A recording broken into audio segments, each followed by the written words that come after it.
And they explored the possibility that it was rigged. They talked about a woman dealer who only had male artists in her stable. And, they made some remarks about that. A suggestion that they were all gigolos and that that's what it was actually about. Then one of them said, well, in the future, I don't think we should allow men to attend our meetings. And another one said, she said, well, I do not understand men. I've never been able to understand. I have no idea. That may have been after I told them that, I'd brought copies of my pamphlet. And that I was also, hoping to, mention my point of view to them. They did not like that at all. They were outraged at the idea that, that I'd come to distribute a pamphlet at their meeting. But it really, I must say, Joan Snyder had what I would call splash art on her walls. In other words, she already had her loft. She had done her paintings, so forth and so on. It was a question of how to translate that into success in the art world. To get a dealer, a gallery, and get the articles and so forth and so on. Joan Snyder succeeded. She is now, I guess, a famous minor artist or a minor famous artist or whatever. And she certainly enjoys more recognition than I do. I would say there's no comparison.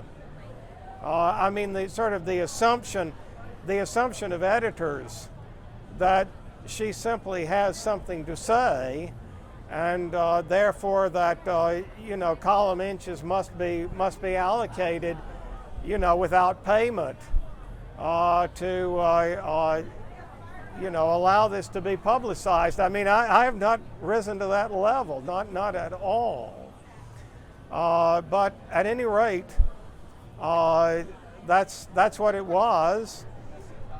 Then when I did my private concert at Church Street, Lamont's Loft in 1969, I called her up to invite her, and I guess that my social skills or my social sensitivity has always been lacking. I'm afraid that that's true, but in 1968, as I may have already said, there was nothing here but a gray industrial door, completely unmarked, and that's how it was done. And that was sort of the mystery of Manhattan, is that so many people that one knew, lived in lofts where some exotic lifestyle went on, behind this faceless, anonymous door. And I said something to her about, when you go to Church Street, it'll be one of those faceless, anonymous industrial doors, just as you have. And I'm afraid that she took considerable offense at that. I don't know why. And, she did not come to the concert. So, that's about, I never figured that out, why that made her so mad, but I think that's what did it. So that is pretty much my story, but I guess that I want to underline sort of I have to call it the charade, or the fact that that I was appealing to people, on a basis which was completely meaningless to them. Their problem was, how to pick up these jobs that they knew existed. And the whole idea of having second thoughts about the genre itself was just, did not exist for them. I also have to say, is it Eva Hesse? Do I have the name right? That she was sort of living around the corner over here.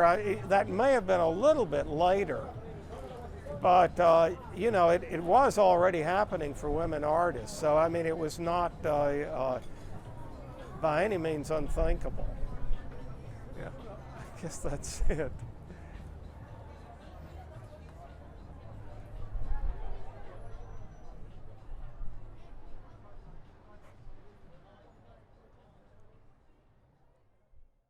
About the WAR meeting in 1969, I actually wanted to go back to that because I called it a charade, and it occurred to me that I might not have explained what I meant by that. As a matter of fact, I did explain extensively, but I'm not sure that somebody watching it would know that the explanation was an explanation. So I feel that I need to explain my explanation.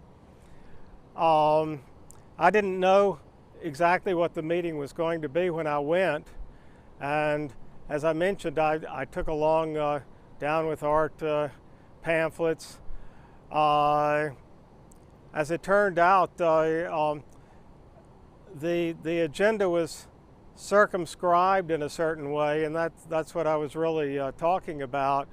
I did compare it to the idea of Catholic women campaigning to become priests, so that the purpose was circumscribed in that way. I mean, I was sort of out of place in the same way that somebody with an atheist pamphlet would be at the meeting of Catholic women. These women did assuredly know what they were doing. They knew what they wanted, and they knew how to get it, and they did get it. So in that sense, it was not a charade at all.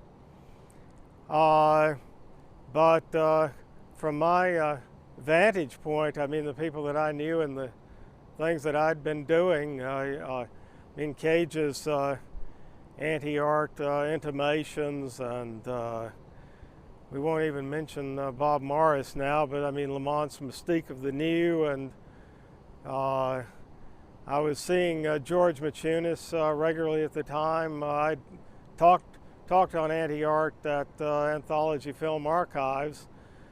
I believe that I mentioned that at that same time that I'd become interested in the idea of political oppositionalism, where you do not assume that the proletariat is the hero. That would have meant feminism, homosexuality, and so forth. I was actually trying to write something, sort of generic study of subversion and so forth and so on. And so that background may give a little idea of sort of how I perceived this meeting, and you know, why I had comments about it that perhaps it would not occur to many people to make.